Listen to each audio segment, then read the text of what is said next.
আসসালামু আলাইকুম। আপনারা আমাকে যারা দেখছেন, শুনছেন বা পরবর্তীতে যারা দেখবেন তাদের সকলকে আমার অন্তরস্থল থেকেই শুভেচ্ছা এবং অভিনন্দন।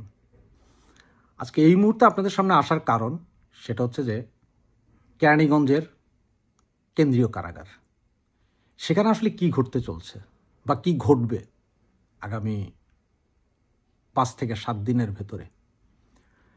বিভিন্নজন বিভিন্ন রকমের কথা বলছেন, বিভিন্নভাবে খবর আসছে।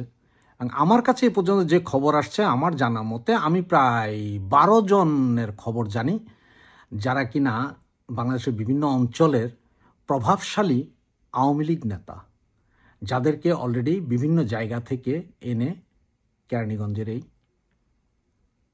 কারাগারে তুলে দেওয়া হয়েছে।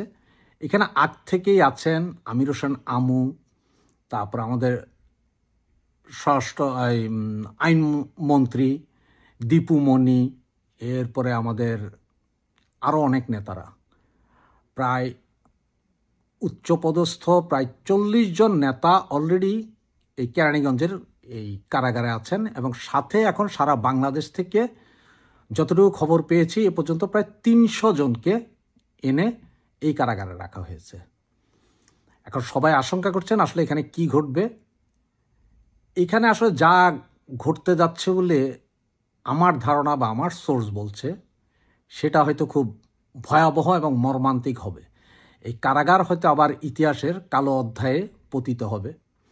তার কারণ হচ্ছে যে আজকে আধা ঘন্টা আগে যে খবর পেলাম সেটা তো হচ্ছে যে সারা বাংলাদেশ থেকে প্রায় 300 জামাত শিবিরের কর্মী, যারা দুর্দান্ত ফাইটার এবং যাদের আটপিস কিছু নাই, এরকম অনেক কর্মীকেও সেই কারাগারেই স্থানান্তর করা হয়েছে। তবে তাদের বিরুদ্ধে মামলা কিন্তু নাই। তাদের বিরুদ্ধে মামলা হচ্ছে যে হয়তো কোথাও চুরি, ছিনতাই, এই ধরনের মামলা দেখানো হয়েছে। মানে 88-এর মামলাই বেশি এই জামাত শিবিরের কর্মীদের। কারণ হচ্ছে 88-এর মামলায় আপনার যে কোনো কোর্ট, যে কোনো সরকারের আমলে 2 থেকে 3 দিনের ভিতরে জামিন হয়ে যায়। এইসব মামলায় তাদেরকে ধরার পরে তাদেরকেও সেম একই কারাগারে এনে রাখা হয়েছে। এবং কারাগারের কারারক্ষী থেকে শুরু করে উপর থেকে নিচ পর্যন্ত প্রায় 60% অলরেডি চেঞ্জ করে ফেলা হয়েছে, যাতে এবং নতুন যাদেরকে আনা হয়েছে তারাও এইসব রাজনৈতিক দলের সমর্থকদেরকে নেওয়া হয়েছে। এবং ওখান থেকে এক কারারক্ষীর যে ভাষ্য, সে আমাকে যতটুকু বলেছে, সে বলেছে দেখেন, এই যে আওয়ামী লীগের এতগুলো নেতাকর্মীকে এখানে আনা হয়েছে, প্রায় 350 নেতাকর্মী বিভিন্ন জায়গা থেকে এনে এখানে বন্দি করা হয়েছে, কিন্তু হাই প্রোফাইল 10 জন আছে যাদের উপরে সবচেয়ে বেশি দৃষ্টি। তার মধ্যে দীপুমণি আছেন, তার মধ্যে আপনার আমাদের সাবেক আইনমন্ত্রী আছেন, আমির হোসেন আমু আছেন, এরপরে পলক আছে।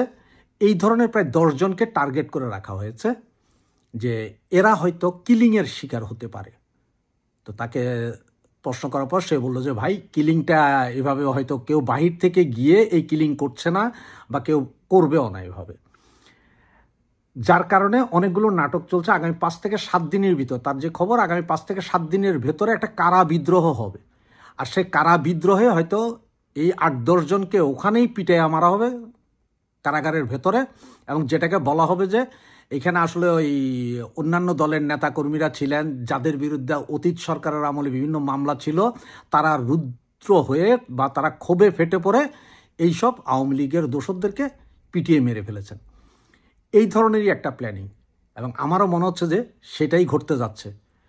তার কারণ দেখেন, আজকে 2-3 দিন ধরে দেশের যে পরিস্থিতি, তাতে দেখেন যে নির্বাচনের একটা ভাবধারা চলতেছে। এই ঘোষণা দিবে, এই ঘোষণা হচ্ছে, এই সেই, এর ভিতরে হয়ে গেল আবার আপনার সেই মাইলস্টোন স্কুলের বিমান দুর্ঘটনা।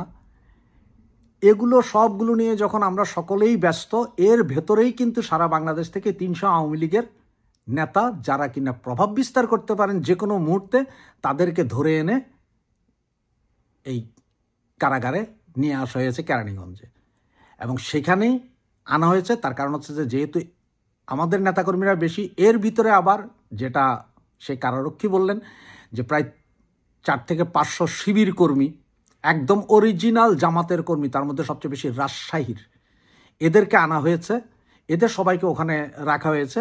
কিন্তু এই জায়গায় এদেরকে রাখার কথা না। কারণ হচ্ছে যে এরা এত হাই প্রোফাইল, কোনো নেতাও না, কোনো মামলাও না, এদের কারো বিরুদ্ধে কোনো হত্যা ধর্ষণের মামলা নাই, হয়তো ভাঙচুরের কিছু মামলা দিয়ে, নতুন নতুন মামলা এগুলো সবগুলো মামলা খুব নতুন নতুন মামলা দিয়ে এদেরকে আনা হয়েছে। এবং এরা কিন্তু এই মামলার কোনো আসামিও না, এরা হচ্ছে দেখিলে চিনিব এই ধরনের আসামি, এভাবে করে যে তাদেরকে দিয়ে ওখানে বিদ্রোহ করাবে যে সাবেক ফেসিস্টের এইসব নেতারা এখানে আছে, তাদেরকে পিটে মেরে ফেলবে। তার মধ্যেই আছে, আমি আপনাকে দেখে আগেও বলছি এখনও বলছি, আমাদের সাবেক আইনমন্ত্রী আছেন আনিসুল ইসলাম, পলক, আমির হোসেন আমু, দীপুমণি সহ 10 জন। এই 10 জনকে হত্যার ফাইনাল কিলিং মিশন, যেটা 5 থেকে 7 দিনের ভেতরে ঘটবে, এবং এই কারাগার ইতিহাসের আর একটা কালো অধ্যায় রচিত হবে বলে এই পর্যন্ত আমার কাছে এতটুকুই খবর। ধন্যবাদ। আসসালামু আলাইকুম।